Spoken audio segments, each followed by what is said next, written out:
133 crore cash deposit किए गए थे बैंक अकाउंट के अंदर और इसी के साथ इनकम टैक्स रिटर्न भी फाइल नहीं करी। उसके बावजूद भी ना कोई टैक्स लगा है ना कोई पेनल्टी लगी है इस टैक्स पेयर पे। आइए जानते हैं क्या है पूरा मामला। Income tax appellate tribunal IT-80 ने डिसीजन दिया है, बहुत ही इंपॉर्टेंट डिसीजन है, जिसके अंदर इतना ह्यूज कैश जमा होने के बावजूद, ITR ना फाइल करने के बावजूद भी टैक्स पेयर को राहत दी गई है। इनकम टैक्स डिपार्टमेंट का जो नोटिस है उसको रद्द कर दिया है। इनकम टैक्स एक्शन जो है वो बंद कर दिया है। क्यों बंद कर दिया गया इस केस के अंदर, ये समझना जरूरी है। तो आज का वीडियो बहुत ही इंपॉर्टेंट है, तो वीडियो को एंड तक जरूर देखें। चैनल पर नए तो सब्सक्राइब करें और बेल आइकन पर नोटिफिकेशन पे क्लिक करें ताकि आपको आने वाले सभी नोटिफिकेशन रिगार्डिंग हमारे वीडियोस रेगुलरली मिलते रहें।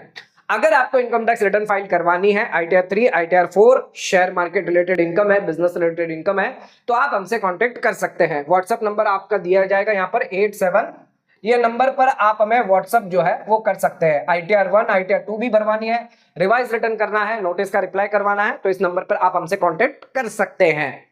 आइए जानते हैं मामला क्या है। 133 करोड़ जो है वो कैश जमा करने के बावजूद भी और ITR ना भरने के बावजूद भी क्यों यहां पर जो है वो टैक्स पेयर को रिलीफ दी गई, IT-80 द्वारा क्यों ये एक्शन लिया गया। तो मामला ये हुआ है कि कर्नाटका IT-80 द्वारा रिटायर्ड टीचर है एक, जिनके संबंधित यहां पर असेसमेंट ईयर 15-16 के अंदर इन्होंने बैंक अकाउंट के अंदर लगभग 133 करोड़ रुपया जो है वो कैश जमा करवाया था और उस असेसमेंट ईयर में इन्होंने कोई भी इनकम टैक्स रिटर्न फाइल नहीं करी। इसके बाद इनकम टैक्स डिपार्टमेंट के पास इंफॉर्मेशन आई कि इनकी एग्रीकल्चर इनकम है और सेविंग बैंक अकाउंट की इंटरेस्ट इनकम है और इन्होंने साथ में बैंक अकाउंट के अंदर 133 करोड़ रुपया जितना बड़ा कैश जो है वो दिखाया हुआ है।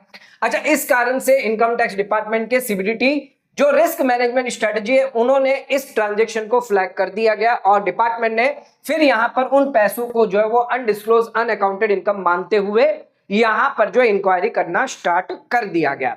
डिपार्टमेंट का यह मानना था कि इतना बड़ा जो कैश है वो खेती से तो नहीं आ सकता, ये कहीं ना कहीं जो है वो इनकी अनअकाउंटेड इनकम है, यानी टैक्स इवेजन इन्होंने किया होगा, कहीं से पैसा आया है। डिपार्टमेंट को एक एक्सप्लेनेशन चाहिए था कि ये कैश किस लिए जमा करवाया था, क्योंकि इन्होंने कोई इनकम टैक्स रिटर्न नहीं भरी, ये कैश जमा करवाया हुआ है। तो इनकम टैक्स डिपार्टमेंट का सीधा जो शक था पैसा कहां से ये आपके पास आया है, ये इंपॉर्टेंट सवाल था, जिसका जवाब जो है वो यहां पर SSC से मांगा जा रहा था। सोर्स ऑफ कैश एक्सप्लेन करने को कहा जा रहा था।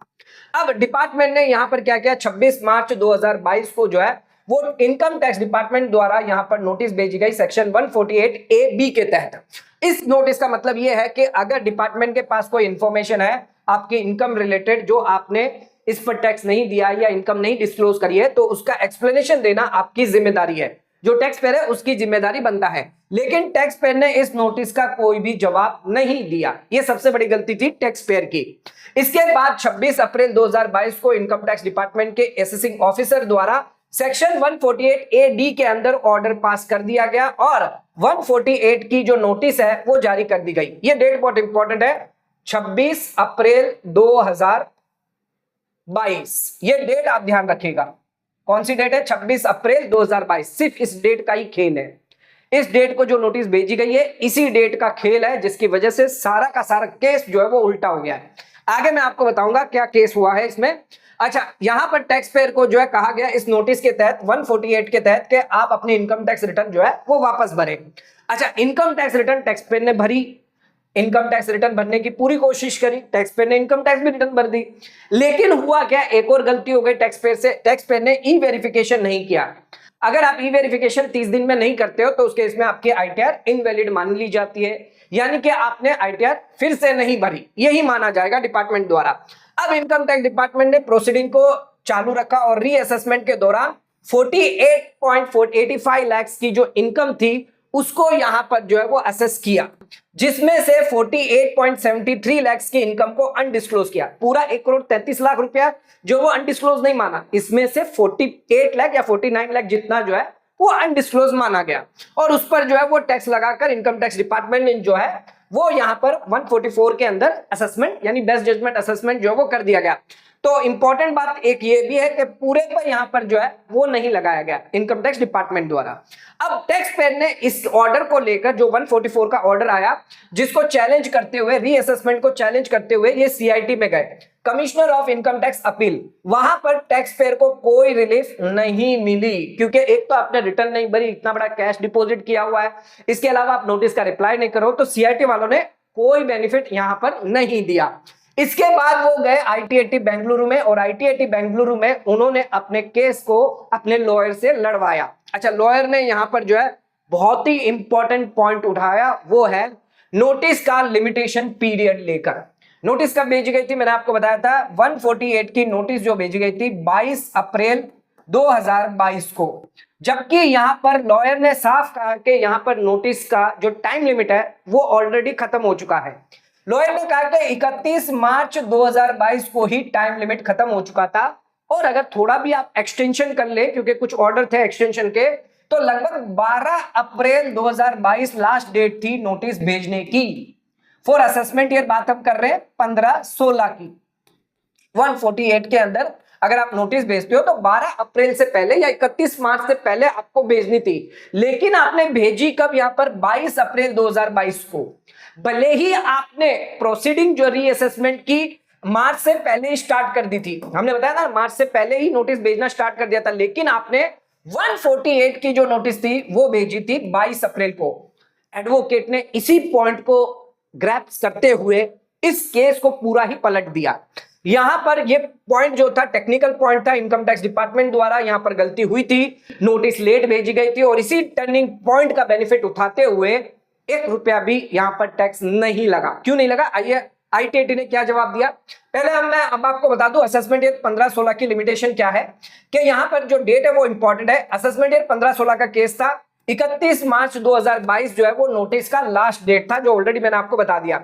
लेकिन यहां पर अगर कुछ एक्सटेंशन अगर हम देखें, कुछ प्रोसीजरल एक्सटेंशन थे, तो लगभग लॉयर कह रहा है कि 12 अप्रैल हम मानते, चलो 12 अप्रैल 22 मानते, लेकिन इनकम टैक्स डिपार्टमेंट ने तो नोटिस 26 अप्रैल को भेजी है, तो यहां पर 14 दिन लेट हुआ है, जिसकी वजह से इस नोटिस को रद्द किया जाएगा।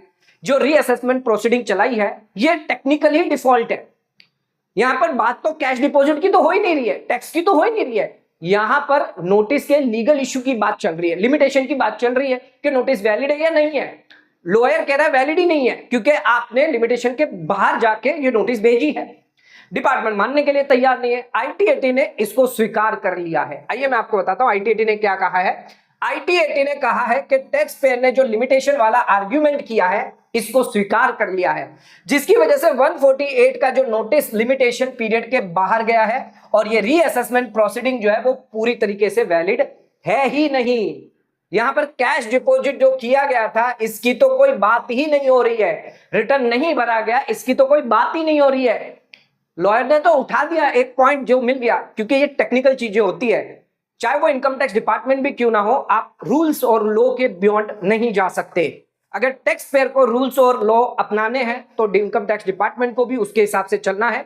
अगर आईटीएटी ये बात मान लेता है आपकी और ये वैलिड अगर केस है तो उस केस में आपको बेनिफिट मिल जाता है। तो यहां पर इस व्यक्ति को बेनिफिट मिला, 1 रुपए का भी टैक्स नहीं लगा। जो रीअसेसमेंट प्रोसीडिंग 148 की नोटिस भेजी गई उसको खारिज कर दिया गया।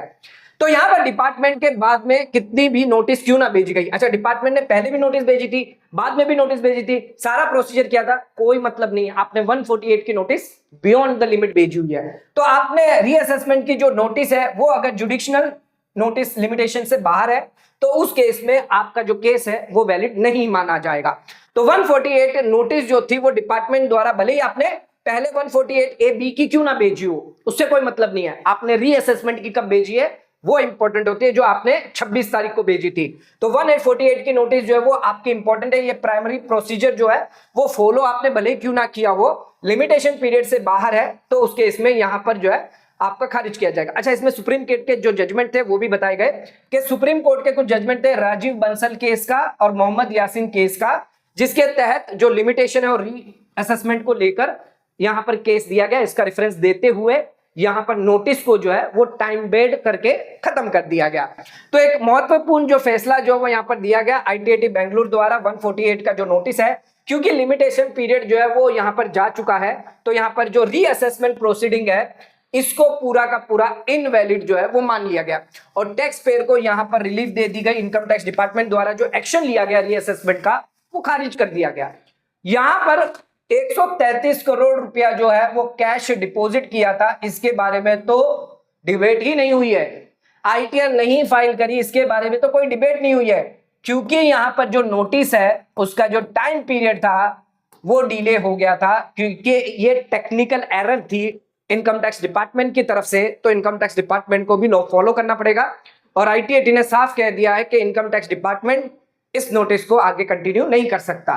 तो एक बहुत ही इंपॉर्टेंट जजमेंट, एक बहुत ही इंपॉर्टेंट डिसीजन जो वो यहां पर टैक्स पेयर एसएससी के फेवर में दिया गया है। लेकिन इसका मतलब ये नहीं है कि हर बार आप बच सकते हैं। अगर आपने कभी भी कैश डिपॉजिट किया है तो उसका प्रॉपर सोर्स एक्सप्लेनेशन आपके पास होना चाहिए। आईटीआर हमेशा आप प्रॉपर फाइल करें, प्रॉपर टैक्स दे, समय पे फाइल करें। इनकम टैक्स डिपार्टमेंट कभी भी आपको नोटिस भेज सकता है, लेकिन टाइम लिमिट के अंदर। अगर भेजता है तो वो आपसे एक्सप्लेन सोर्स मांग सकता है। अगर आपने उसका सोर्स का एक्सप्लेनेशन का जवाब दे दिया कि जो भी पैसा मैंने डाला है ये एग्रीकल्चर इनकम है, एग्जेम्प्ट इनकम है, जो भी है, या मेरा पुराना बैलेंस पड़ा हुआ था, घर पे पैसे पड़े हुए थे, क्या रीजन है जिस वजह से आपने पैसा डाला है, प्रॉपर्टी का पैसा जो भी है, जिसको आईटीआर में प्रॉपर आपने दिखाया हुआ है या पिछले सालों के आईटीआर में दिखाया हुआ है, प्रॉपर एक्सप्लेनेशन, जेन्युइन रीजन होना चाहिए, तो आपको यहां पर टैक्स से बच सकते हैं।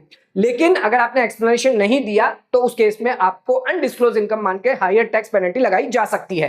कई बार ऐसे केस भी आते हैं, जरूरी नहीं है सभी केस में आपको छूट मिल जाए। कई बार ऐसे केस आते हैं जहां पर income tax department time limit से अगर बाहर नोटिस कर देता है, तो ये एक टेक्निकल पॉइंट होता है जिसमें आप यहां पर जो है इस केस में जो हुआ है वो यहां पर उनको 1 रुपया भी टैक्स नहीं लगाए। तो एक बहुत इंपॉर्टेंट डिसीजन है जो आपको पता होना चाहिए, हमेशा ध्यान रखिएगा।